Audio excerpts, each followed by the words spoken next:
Peace.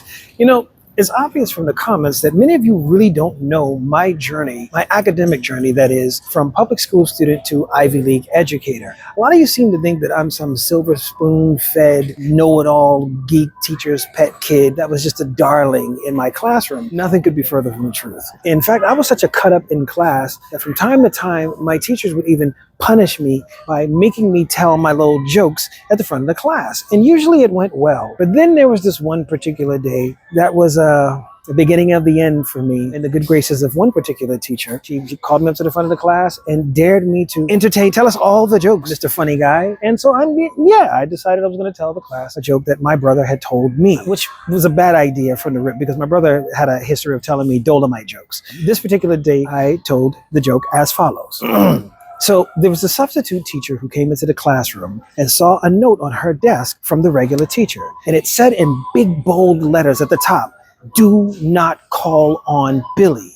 While doing the alphabet exercises, Billy's going to curse. Do not call on Billy. So the substitute teacher takes it in stride. Obviously, don't call on Billy because Billy's going to curse during the alphabet exercises. Well, get in front of the class and say, "Okay, class, who can think of a word that starts with the letter A?" Billy, of course, throws his hands up in the air before anyone else gets a chance to.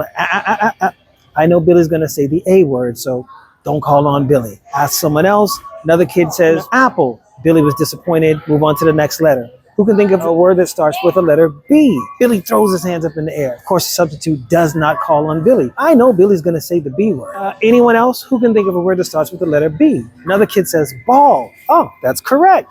Get to the word C. Definitely not calling on Billy because Billy's going to say the C word.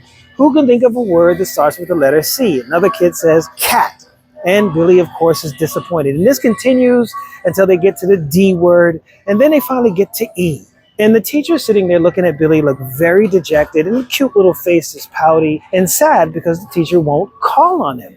Figured, well, I know that the next letter is the F word, so I'm not going to call him on that. I can't think of any curse words that start with the letter E, so I guess I'll just go ahead and give him a shot and call him on the letter E.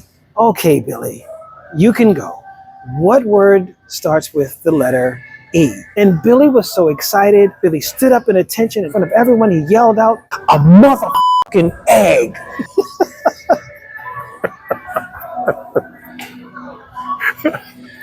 I failed the class. She literally failed me. I had a 69.8 in that class, and she failed me for that joke. No extra credit for me. All you current cut-ups in class clowns, this is me from your future telling you that it's not too late. We did it. It's never too late. We out here.